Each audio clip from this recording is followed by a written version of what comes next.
think Derek Van Orden's got a thing for this show, Greg. Ooh. Maybe it's you. Maybe he's tuning in for the funny stuff, not the stuff where I like.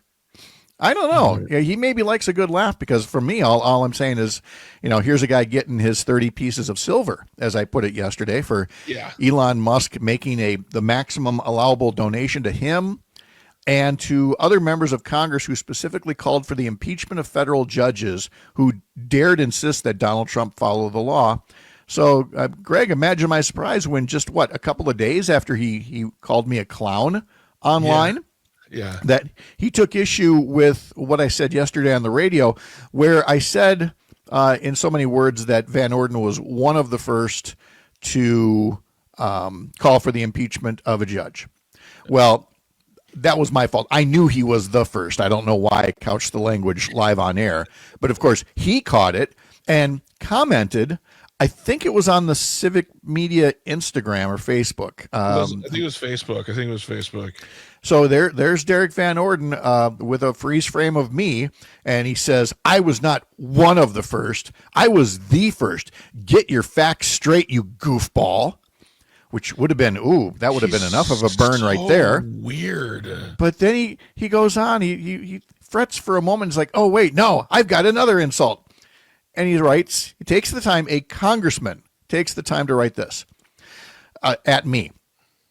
I don't recall seeing your royal tubbiness in Afghanistan, Iraq, Bosnia, or the Horn of Africa when I was defending your right to be a jackass.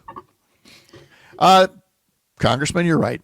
I wasn't there. I checked with Greg. He has not been in Afghanistan, Iraq, Bosnia. Looking at it. Yep. No, nothing there. Nothing there, Congressman. That was all you. You were there. And I thank you for your service, and I am grateful for it.